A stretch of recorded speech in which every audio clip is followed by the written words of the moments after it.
साथियों नमस्कार। साथियों, आज हम औजारों की भूमिका के संदर्भ में बताना चाहते हैं। मानव सभ्यता में औजारों की भूमिका क्या है?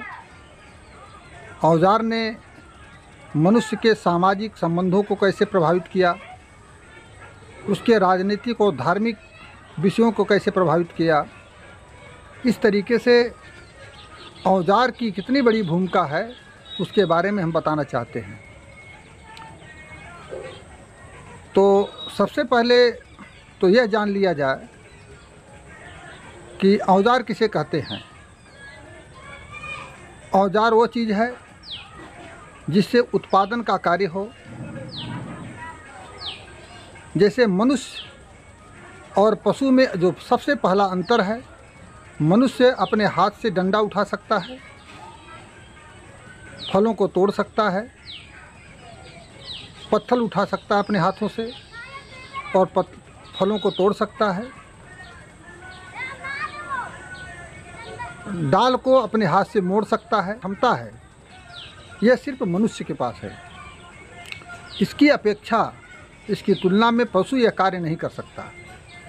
न वो डंडा उठा सकता है, न वो पत्थर उठा सकता है, न वो लकड़ी को मोड़ सकता है। इस तरीके से औजार ही मनुष्य और पशु में अंतर का सबसे प्रथम कारण है, जिसने दोनों को अलग कर दिया। तो साथियों, जो प्रारंभिक जो मनुष्य था, जो आदिम मनुष्य था, आदिम मनुष्य पेड़ों पर रहता था। जब वो पेड़ों पर रहता था तो उसका जीवन पशुवत था। न वो पत्थर उठा सकता था, नहीं वो जो है लकड़ी को मोड़ सकता था।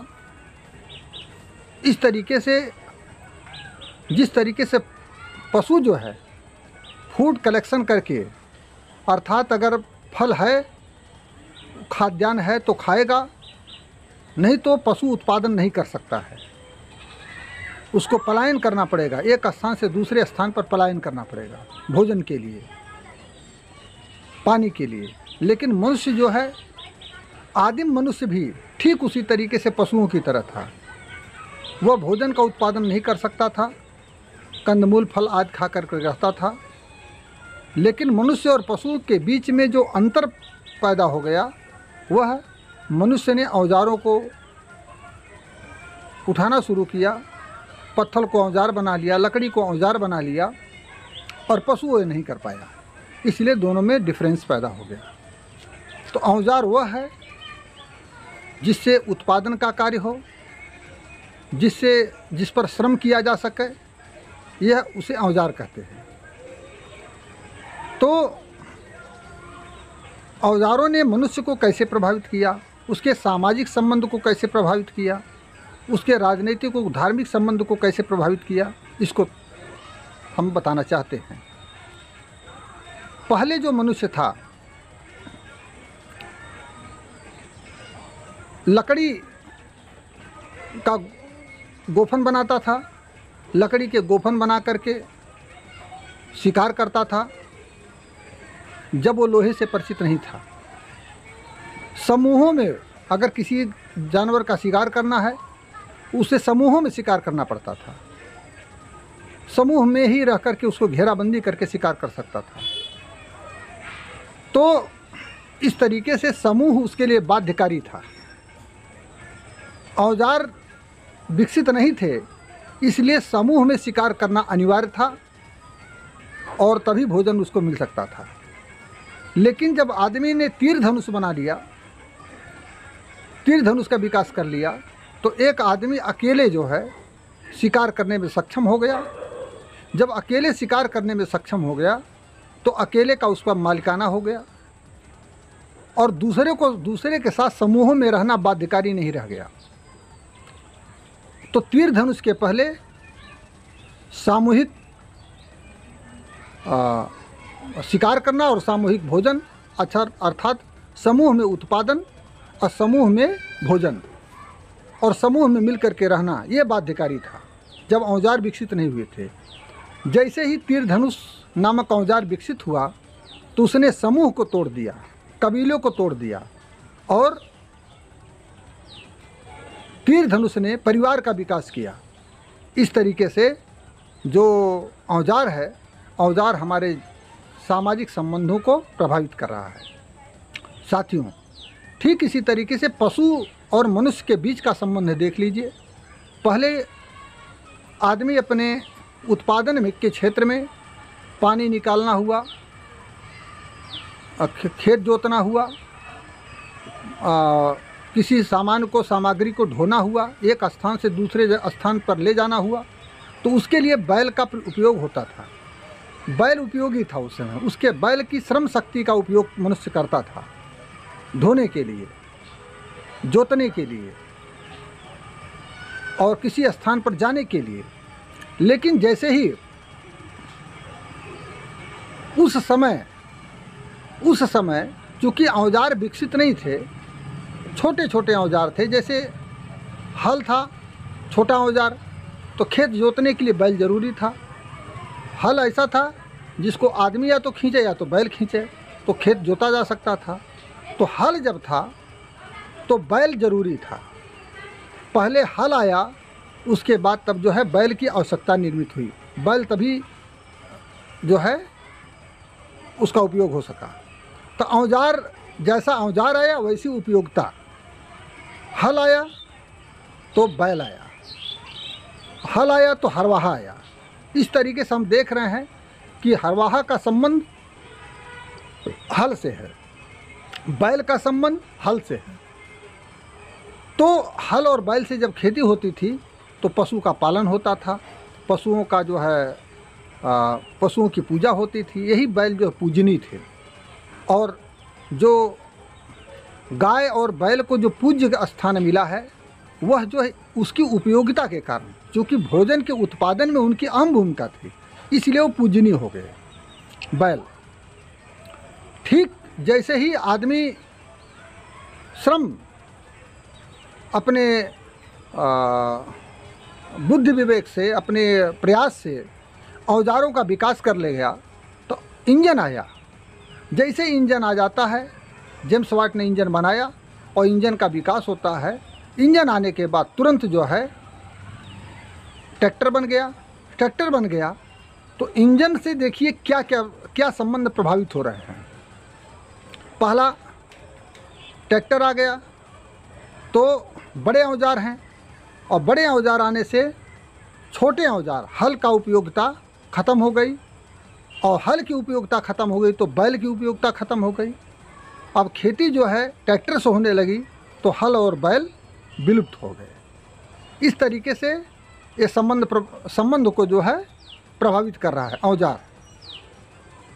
ठीक उसी तरीके से एक सामान को, माल को ढोने के लिए एक स्थान से दूसरे स्थान पर ले जाने के लिए बैल का उपयोग होता था, बैलगाड़ी होती थी। अब बैलगाड़ी आपने देखे होंगे, अब बैलगाड़ी का उपयोग बहुत बड़े पैमाने पर होता था, आज के 25-30 साल 40 साल पहले। लेकिन इस समय जैसे ही इंजन विकसित हुआ तो गाड़ियाँ आ गई, बड़े बड़े अच्छे अच्छे वाहन आ गए। उस वाहनों के आने से बैल की उपयोगिता यहाँ भी ख़त्म हो गई। अब बैल अनुपयोगी हो गए। तो ढोने के, माल ढोने में भी बैल का उपयोग ख़त्म, कृषि में बैल का उपयोग ख़त्म, और किसी एक स्थान से दूसरे स्थान तक जाने में बैल का उपयोग ख़त्म। बैल एकदम अनुपयोगी हो गया। जब अनुपयोगी हो गया तो बैल का रखना, बैल का जो है कीमत अपने आप घट गई। लोग रखना बंद कर दिए, उसकी कीमत ख़त्म हो गई। उपयोग ख़त्म तो कीमत ख़त्म। आज वो बैल जो है, जिसको योगी जी, भारतीय जनता पार्टी की सरकार छुट्टा छुड़वा रही है, ये तो छुट्टा छुड़वाने वो क्या छुड़वाएंगे, ये तो उसकी जो है इंजन ने उसकी उपयोगिता ख़त्म कर दिया था। इंजन ने बैल की उपयोगिता जब ख़त्म कर दिया तो उनको छुट्टा छोड़ना ही था। बशर्ते यह है उस बैल का उपयोग क्या हो। उस बैल का किसी देश में लोग बैल खाते हैं, यहाँ भी कुछ लोग खाते हैं, तो जो लोग खाते हैं उसके लिए उसका इस्तेमाल हो सकता था, और उनके चमड़े, बैल के चमड़े का उपयोग हो सकता है। तो इस तरीके से पशुओं का जो उपयोग जो है, जो कृषि के कार्य में, ढोने के कार्य में उपयोगी हुआ करते थे, उसका दूसरे जगह उपयोग संभव था, इसलिए उनकी उपयोगिता थोड़ी बहुत बनी हुई थी। साथियों, हम देख रहे हैं कि औजार जो है संबंधों को बनाता है और संबंधों को तोड़ता है। आज सामाजिक संबंध और थोड़ी सी बात बता करके मैं ख़त्म करना चाहता हूँ कि औजार जो है कैसे पहले छोटे छोटे औजार होते थे। जैसे मान लीजिए कपड़ा धोने का पाटा होता था, तो धोबी जो है कपड़ा धुल लेता था, और धोबी का संबंध दूसरी जातियों का, दूसरे पेशा से जुड़े लोगों का संबंध था। अब वॉशिंग मशीन आ गई। वॉशिंग मशीन आने से धोबी का और दूसरे पेशेवर लोगों का संबंध ख़त्म हो गया। हर कोई अपने घर पे वॉशिंग मशीन लगा लिया और जो है अब धोबी का महत्व ख़त्म। ठीक उसी तरीके से मशीन आ गई। अस्तूरे का प्रयोग लोग अपने अपने घर पर करने लगे, मशीन रख लिए, तो नाई का और अन्य लोगों का संबंध ख़त्म हो गया। चमड़े का जूते का उपयोग, जूता बनाने वाला जो कभी बनाता था और दूसरे को देता था, अब कारखाने निर्मित हो गए और जो है बड़ी बड़ी मशीनें हो गई। मशीनें में जूता बनता है और आता है, अब इसका संबंध ख़त्म हो गया। ठीक उसी तरीके से आप देखेंगे हर चीज़ों का एक व्यक्ति का, एक मैन्युफैक्चरर का, किसी एक पेशे से जुड़े हुए व्यक्ति का, समाज का दूसरे पेशे से जुड़े हुए समाज का संबंध था। ये संबंध प्रगाढ़ था, जोड़ने के लिए बाध्य करता था। इसे धोबी का और किसान का संबंध प्रगाढ़ था। धोबी कपड़ा धुलता था, किसान को देता था, किसान अनाज पैदा करता था, धोबी को देता था। इस तरीके से दोनों का संबंध, हर एक किसी का संबंध एक दूसरे से जुड़ा हुआ था, इसलिए सामाजिक समरसता बनी हुई थी, संबंध प्रगाढ़ था। जैसे ही औजार विकसित हुआ, ये सारे संबंधों को धीरे धीरे तोड़ दिया और अब सब अलग थलग हो गए और कोई किसी के ऊपर नहीं रह गया। संबंध को जोड़ने का भी काम औजार करता है और संबंध को तोड़ने का भी काम औजार करता है। औजार हमारे सामाजिक संबंधों को बनाता है और सामाजिक संबंधों को प्रभावित करता है। और इसी तरीके से जैसे औजार सामाजिक संबंधों को बनाता है, तो सामाजिक संबंधों के आधार पर राजनीति भी है। सामाजिक संबंधों के ऊपर राजनीति है, तो राजनीति भी प्रभावित हो गई। आप लोग छोटा उदाहरण देख लीजिए। राजतंत्र के अंदर छोटे छोटे औजार थे, इसलिए राजतंत्र टिका था। चूँकि लगान मिलती थी, उन लगान से जो राजतंत्र चलता था। और जब इंजन आया, इंजन आने के बाद औद्योगिकीकरण हुआ, तो राजा का धीरे धीरे महत्व ख़त्म हो गया। और राजा का महत्व ख़त्म हो गया तो लगान की व्यवस्था धीरे धीरे विलुप्त होने लगी। और एक देश से दूसरे देश, एक प्रांत से दूसरे प्रांत, एक राज्य से दूसरे राज्य में अब बड़े पैमाने का उत्पादित माल, कारखाने में बड़े पैमाने का उत्पादित माल एक राज्य की सीमा के अंदर उसकी खपत नहीं हो सकती थी, इसलिए दूसरे राज्य की सीमा में दूसरी बाजार के लिए बाध्य किया। तो इंजन आया, तो औद्योगिकीकरण हुआ, तो उस उत्पादित माल को बड़े पैमाने पर खपत के लिए बाजार की ज़रूरत पड़ी। तो एक राज्य से दूसरे राज्य में जाने के लिए बाध्य किया। जो चीज़ इसके फैलाव में सबसे ज़्यादा बाधक जो है राजा था, इसलिए राजा के खिलाफ बगावत करके राजतंत्र का खात्मा कर दिया। तो हम देख रहे हैं इंजन आने के बाद राजतंत्र का खात्मा हो गया। राजतंत्र का खात्मा इंजन ने कर दिया। ये बहुत बड़ी बात है। औजार का विकास, समाज में बदलाव, तो राजतंत्र खत्म हुआ इंजन के बाद ही है। देख रहे हैं कि औजारों की भूमिका कितनी बड़ी है। इसलिए साथियों, हमें औजारों को महत्व को समझना होगा। और आज जिस समाज और परिवेश में हम जी रहे हैं, हमारे संबंधों को पूरी तरीके से औजार प्रभावित कर रहे हैं। आने वाले समय में कृषि को भी, जो मौजूदा कृषि व्यवस्था है, आज की जो कृषि व्यवस्था है, ये उसका प्राचीन रूप चल रहा है। प्राचीन रूप कैसे? छोटे छोटे सबके अपने अपने खेत हैं। छोटे छोटे खेत कब तक रहेंगे? जब तक छोटे छोटे औजार रहेंगे। एक ट्रैक्टर आज हम देख रहे हैं, एक गांव में एक ट्रैक्टर हो गया तो पूरे गांव का खेत जोता जा रहा है, छोटे से हल से। छोटा जो हल है, छोटे जो है औजार हैं, छोटा इंजन है, फिर भी पूरे गांव के छोटे छोटे खेतों को जोता जा रहा है वर्तमान ट्रैक्टरों से, जिस क्षेत्र में हम रहते हैं। लेकिन अब ऐसे ट्रैक्टर विकसित हो गए, ऐसे हल विकसित हो गए हैं जो 40 फुट 50 फुट लंबे हैं, और बहुत बड़ी बड़ी मशीनें विकसित हो गई हैं।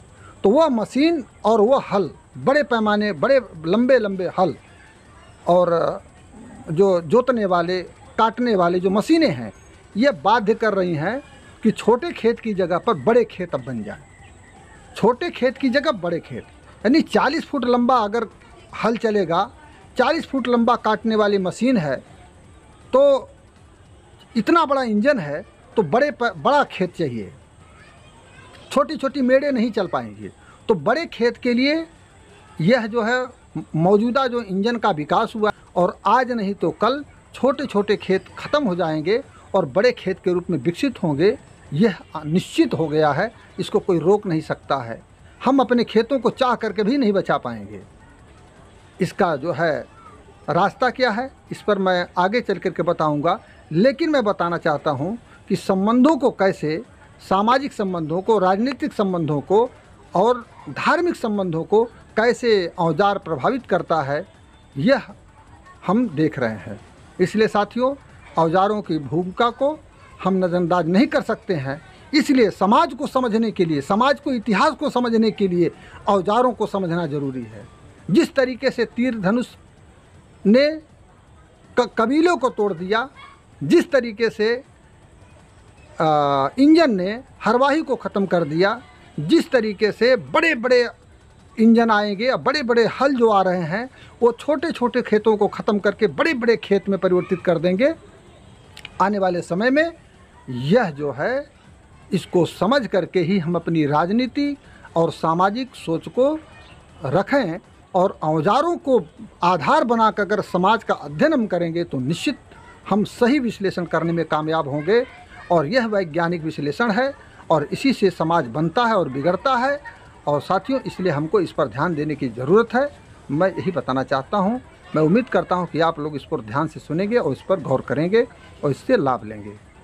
जय मूल्यवासी, नमस्कार।